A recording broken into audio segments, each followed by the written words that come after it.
Assalamualaikum warahmatullahi wabarakatuh. Hai rekan-rekan semuanya, kami dari kelompok 3 mata kuliah Sistem Pengendalian Manajemen dengan dosen pengampu Bapak Doni Indredi akan menjelaskan mengenai salah satu organisasi yaitu organisasi nirlaba. Untuk rekan-rekan yang masih belum mengetahui tentang organisasi nirlaba, yuk simak video dari kelompok kami.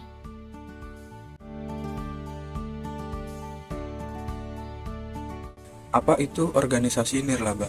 Organisasi nirlaba merupakan suatu organisasi yang memberikan pelayanan kepada masyarakat tanpa mengharapkan mendapatkan keuntungan atau laba. Organisasi nirlaba ini melakukan berbagai kegiatan yang memberikan dampak baik untuk masyarakat melalui kinerja operasional yang dijalankannya. Selain itu, organisasi nirlaba juga memiliki beberapa divisi. Yang pertama, divisi berdasarkan hukum, lalu divisi berdasarkan fungsional, divisi berdasarkan ekonomi, dan yang terakhir divisi berdasarkan struktur operasional. Baik, kita masuk ke sumber pendanaan. Menurut PSK nomor 45, revisi 2011 tentang pelaporan keuangan entitas nirlaba, salah satu sumber daya utama organisasi nirlaba adalah sumbangan dari para anggota dan para penyumbang lain yang tidak mengharapkan imbalan apapun dari organisasi tersebut. Sumbangan ini dapat berupa sumbangan tanpa batasan dan sumbangan dengan batasan. Sumbangan tanpa batasan yaitu sumbangan yang tidak dibatasi penggunaannya oleh penyumbang. Sumbangan dengan batasan, sumbangan yang penggunaannya dibatasi oleh penyumbang baik secara spesifik, misalnya untuk program tertentu, maupun secara umum, misalnya untuk kegiatan operasional. Selain sumbangan, organisasi nirlaba yang juga dapat memperoleh sumber daya dari iuran anggota, pendapatan dari kegiatan usaha, pendapatan dari investasi, hibah pemerintah. Informasi mengenai sumber daya yang diperoleh organisasi nirlaba adalah dari berbagai sumber tersebut harus dilaporkan dan dalam laporan keuangan sesuai dengan PSK nomor 45. Terima kasih. Baik, selanjutnya di slide ini kita akan membahas mengenai karakteristik organisasi nirlaba. Dalam ruang lingkup PSAK nomor 45 tahun 2011, sebuah organisasi non-profit harus memenuhi 3 karakteristik. Yang pertama, ada sumber daya entitas berasal dari para penyumbang yang tidak mengharapkan pembayaran kembali atau manfaat ekonomi yang sebanding dengan jumlah sumber daya yang diberikan. Yang kedua, ada menghasilkan barang atau jasa tanpa bertujuan memupuk laba, dan kalau suatu entitas tersebut menghasilkan laba, maka jumlahnya tidak pernah dibagikan kepada para pendiri atau pemilik entitas tersebut. Dan yang terakhir, tidak ada kepemilikan seperti lazimnya pada organisasi bisnis lainnya.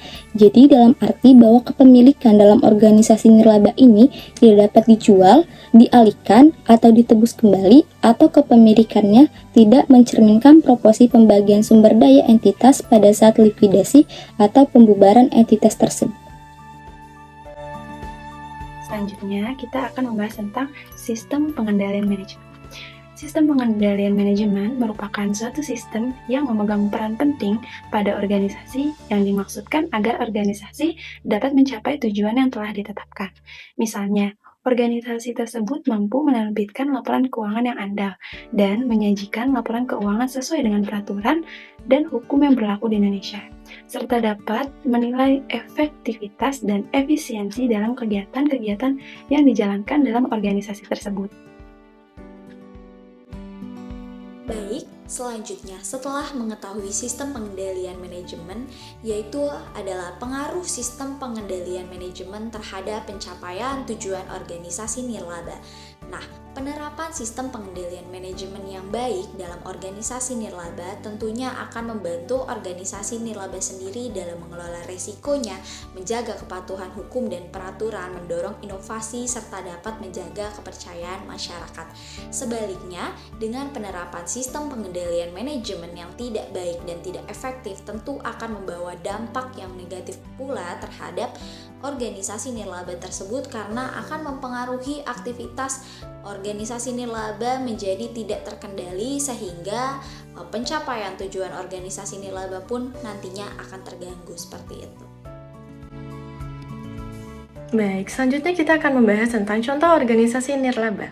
iSearch adalah salah satu contoh organisasi nirlaba yang berfokus pada pengembangan kepemimpinan dan pertukaran pemuda. Di Indonesia sendiri, iSearch Indonesia didirikan pada tahun 1989 yang merupakan bagian dari jaringan global iSearch dengan lebih dari 170.000 anggota dari 120 negara. iSearch Indonesia beranggotakan lebih dari 2.000 mahasiswa aktif dari 20 universitas yang ada. 3 program utama organisasi iSearch yaitu yang pertama, pertukaran pemuda, yang kedua, program magang, dan yang ketiga, program konferensi atau lokakarya.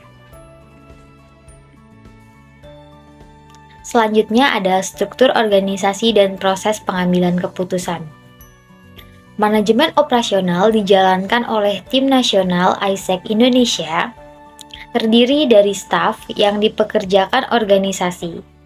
Tim Nasional bertanggung jawab untuk melaksanakan program dan kegiatan dan juga mencapai tujuan dan sasaran yang telah ditetapkan oleh Dewan Nasional. Pengambilan keputusan di iSearch Indonesia dilakukan secara kolektif dan melalui musyawarah mufakat. Halo, saya Mila Fadlia. Di sini saya akan membahas mengenai sistem perencanaan dan penganggaran yang dilakukan oleh iSearch Indonesia. Penyusunan anggaran tahunan dilakukan berdasarkan tujuan dan sasaran, mengalokasikan sumber daya organisasi untuk program atau kegiatan dalam 1 tahun. Anggaran dikelola oleh Tim Keuangan Pusat dengan persetujuan Dewan Nasional. Pembahasan selanjutnya yaitu mengenai penilaian resiko. iSearch Indonesia mempunyai standar khusus terkait dengan penilaian resiko yang mungkin terjadi pada organisasi, yaitu Risk Management Policy and Control Procedure.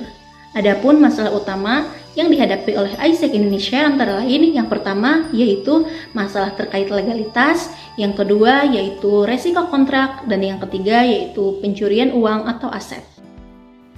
Nah, kesimpulan materi kita kali ini yaitu organisasi nirlaba memiliki karakteristik utama berupa sumber daya yang diperoleh berasal dari sumbangan sukarela, tujuan non-profit, dan juga kepemilikan yang tidak dapat diambil alih. iSearch Indonesia merupakan salah satu organisasi nirlaba yang menerapkan sistem pengendalian manajemen untuk memastikan efektivitas dan efisiensi operasional.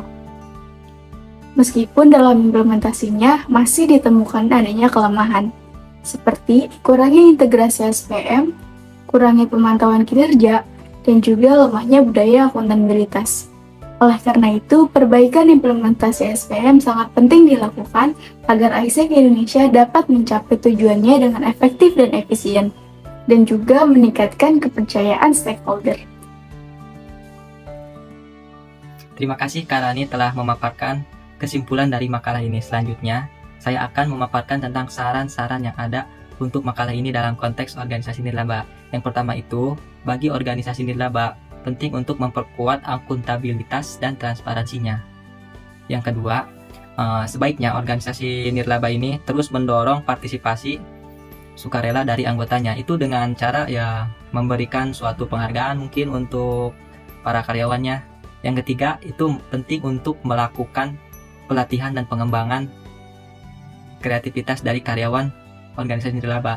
Penting karena kualitas karyawan itu sangat dibutuhkan dari segi organisasi manapun khususnya untuk organisasi nirlaba. Yang selanjutnya itu penting juga untuk organisasi nirlaba melakukan pemantauan yang baik dan efektif karena dengan pemantauan tersebut diharapkan operasional yang berjalan itu selalu terus berjalan dengan baik. Dan yang terakhir, selain mengukur pencapaian kuantitatif, penting bagi organisasi nirlaba untuk mengukur dampak sosial dari kegiatan mereka. Maksudnya itu, selain dari kita mengukur dari kinerja keuangan kita ataupun yang lainnya, penting juga kita memperhatikan sekitar atau yang disebut dengan ESG Mungkin hanya itu saran-saran yang bisa saya berikan. Terima kasih.